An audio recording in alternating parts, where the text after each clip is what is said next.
شیطان نے وسوسہ ڈال کر بہکایا کہ اس درخت کی خصوصیت یہ ہے کہ اس کا پھل کھانے کے بعد تم ہمیشہ جنت میں رہو گے۔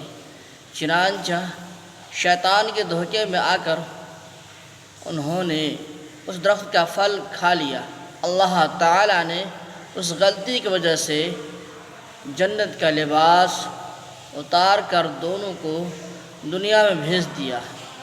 حضرت آدم علیہ السلام اپنی غلطی پر بہت شرمندہ ہوئے اور ایک مدت تک توبہ و استغفار کرتے ہوئے اللہ کے سامنے روتے رہے۔ پھر اللہ تعالیٰ نے ان کی توبہ قبول فرمائی۔